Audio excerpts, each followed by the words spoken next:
L.com. You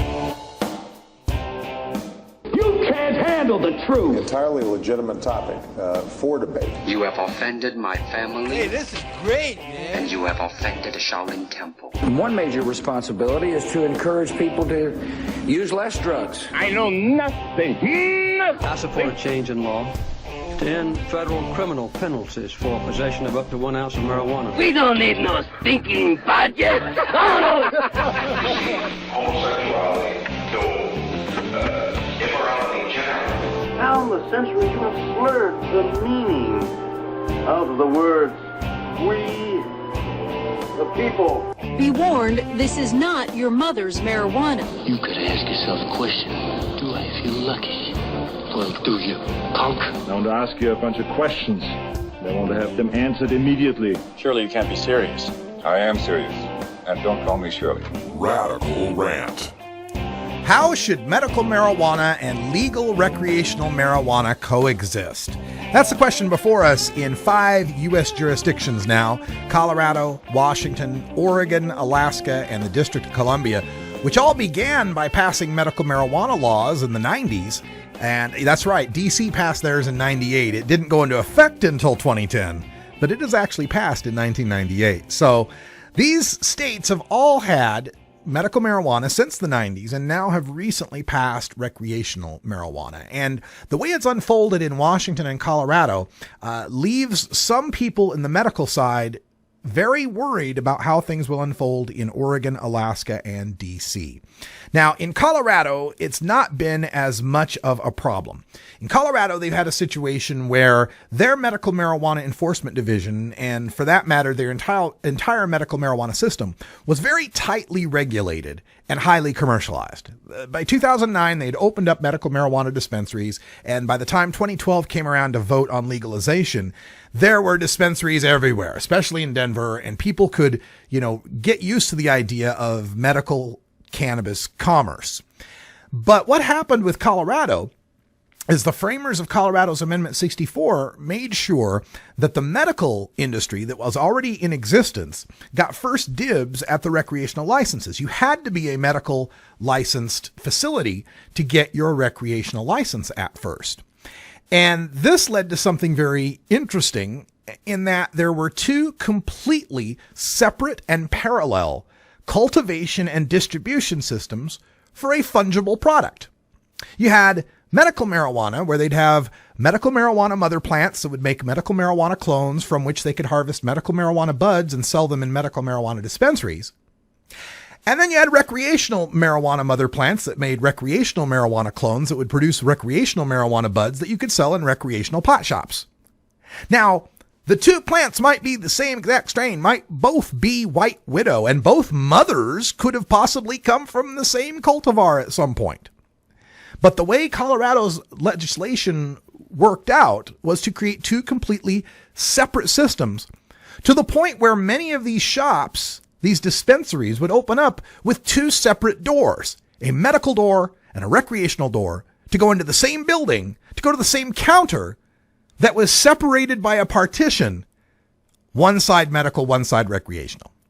Now, part of this was to maintain the fact that taxation would be happening on the recreational side with 15% and 10% excise and sales taxes, and not those taxes on the medical side. But the idea of having a seed to sale tracking system, 2 of them running parallel with each other, to me seems like a lot of bureaucracy, overlap, and inefficiency. Now, in Washington state, there was quite a different scenario, where in Washington state, they had the opposite of a Colorado well-regulated, well-commercialized medical marijuana system. Their medical marijuana system was still all wink, wink, nudge, nudge. Dispensaries technically being illegal, collectives being legal, and those definitions being massaged enough to essentially provide for dispensary outlets for medical users. The passage of I-502 then, it led to having one system that's highly regulated and the highest taxes in the nation at 25% at the grow level, 25% at the processing level, and 25% at the retail level, and state and local taxes on top of that, making an effective 44% taxation rate at the consumer level. This, of course, led to a huge disparity, also including the fact that the recreational system was begun with far too few licensed growers and far too few licensed pot shops, so that we ended up with a situation where recreational consumers were facing prices of $30 to $35 a gram if the store had any supply, with many stores closing down in the middle of the week when they ran out, versus almost ubiquitous supply of medical marijuana dispensaries that don't charge that 44% tax rate, where instead of a $35 a gram bud, you might find it for $10 to $12. These two systems running parallel were completely incompatible from the point of view of the new regulators on the recreational system.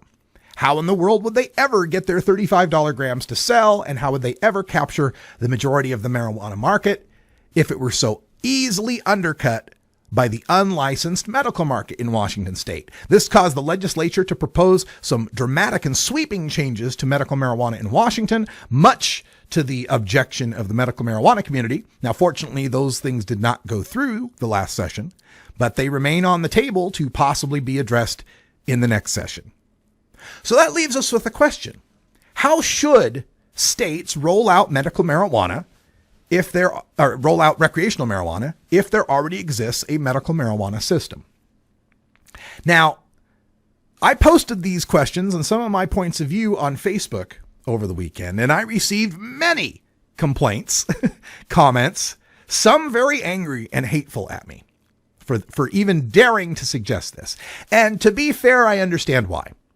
Throughout the I-502 campaign in Washington state, the promise was made over and over and over again that I-502 would not affect medical marijuana.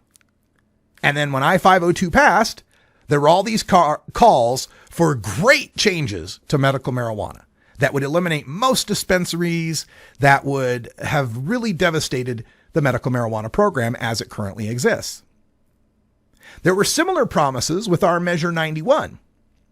And our Measure 91 kept saying it affects the Medical Marijuana Act in no way, and in fact went further than I-502 did by explicitly protecting the Medical Marijuana Act. In 2 or 3 places in the Act, it says, does not affect the Medical Marijuana Act. The Medical Marijuana Act shall remain intact, so forth. But it's important to understand that when the promise was made with I-502 and the promise was made with Measure 91, they were made with respect to the language of the law that was being passed. And indeed, there was nothing about I-502 and nothing about Measure 91 that directly changes the medical marijuana laws. So that is not a lie. And the people that criticized it and said it was a lie, you're mistaken. There is nothing about the law that changes the medical marijuana in those states. However, there is such a thing as the situation or the scenario that happens once legalization is passed. And the scenario that happened in Washington state was having a vastly better regulated and controlled system for recreational than what existed for medical. I-502 didn't change medical marijuana, but it did put a big white hot spotlight on just how unregulated it was, leading many legislators to want to regulate it. Similarly, Measure 91 does kind of put a spotlight on medical, but to my view, in nowhere near the same way that Washington state did. And a large reason for that is the fact that Oregon has done medical marijuana far better than Washington does. Washington doesn't have a patient registry with cards. Oregon does. Washington allows naturopaths and nurse practitioners to recommend medical marijuana. Oregon does not. Washington state has a legislature that year after year has tried to gut medical marijuana. Oregon's legislature has expanded it twice. So there are very many political differences. And the most glaring one to me is the fact that Oregon has HB 3460, our law that just last year regulated dispensaries and put some order to that system. And yet, I don't want to see us turn out like Colorado did, with 2 completely separate production and distribution lines. To me, it seems redundant, especially when we're talking about a fungible crop. And furthermore, Oregon's Measure 91 provides strict regulations for the growers, making sure they're not using pesticides, making sure, there's the grows will be licensed and regulated, inspected by the Oregon Liquor Control Commission. There is no similar sort of inspection and control over medical growers. And I personally think it's untenable for us to have a system where recreational grows for healthy consumers will be better inspected, tested, and regulated than medical grows for sick people. Now, I know 3460 and the existing dispensaries are required to do testing and such, but that's at the retail level. Why should a medical grower be able to get away with growing with pesticides only to be caught at the retail level versus the recreational grower who wouldn't even be able to sell it unless it had already been tested? So to me, it seems odd to have stronger regulations for recreational than we have for medical. I think any regulation that would test, inspect, and protect a sick person is just as valid for a healthy person. So why not have one system of growers who are licensed, inspected, and regulated, one set of standards that are good enough for medical patients that will be more than good enough for recreational consumers? To reduce the paperwork, to reduce the bureaucracy that might be involved in trying to maintain two parallel separate distribution systems, and the absurdity of having brick and mortar buildings with two separate entrances for the sick and the healthy. I mean, that puts me in the mind of the colored and white water fountains of the 50s. It makes no sense to me for us to be discriminating between people who are sick and people who are healthy now that we have a regime that recognizes that all people may use marijuana. Now, I'm not deaf to the points of the medical side, that medical users do need more possession and to be able to home grow more. And that's why I do support the maintaining of an Oregon medical marijuana program, so that patients that do need it can get 1.5 pounds of marijuana and can have 24 plants. Absolutely. I also agree that patients should not be taxed for their medicine. Now it goes into a bigger discussion regarding medical care in America altogether. But if we just limit it to marijuana, sure, there's no reason why the patient should have to pay a $35 an ounce tax. So why can't the Oregon Medical Marijuana Program card evolve to become basically a rebate card, a tax rebate card that also allows greater possession limits at home? I see no reason why we need to maintain separate medical marijuana dispensaries. One objection I have heard is the medical dispensaries might provide greater amounts of CBD type medications, or more topicals, or more things with medical application. But I've been going to the dispensaries throughout Oregon, and I haven't seen that they've produced much more in the way of medical products than what you might expect at a regular old pot shop. And I think the medical demand will be high enough that recreational pot shops will still want to stock those types of items, the topicals and some of the edibles and some of the CBD, high CBD type oils. So let's not go the Colorado way and have two separate parallel distribution systems. And let's not go the Washington way and get ourselves in a position where our legislature is going to want to seriously gut our medical marijuana program. I believe if the people of Oregon and the medical communities and the recreational communities get together and figure out how best to integrate these two into one smooth, consistent system, not only will that be the best for the patients and the best for the recreational consumers involved, it will further make Oregon the gold standard of how to proceed in the post-legalization era. How the next states of California and Nevada and Arizona, Maine, Massachusetts, Vermont, and Rhode Island, looking at 2016, could have a roadmap on how to integrate these two systems and have them work together rather than in parallel. Because it's just one plant, and whatever reason you choose to use it is your own damn business and nobody else's. Let's protect the medical patients to have higher limits. Let's protect the medical patients to not pay taxes.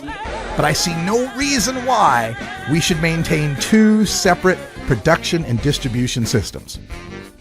If you got any comments on that, we'll take your calls next at 971-533-7111. How should medical and recreational work together? Should they be completely separate? Should they be integrated? This is why we're here, to discuss these issues with the voice of the Marijuana Nation. I'm Radical Russ. Thanks for joining us. Stay tuned for Hour 2. Got plenty of stories coming up. But until next time, take care of each other, tokers.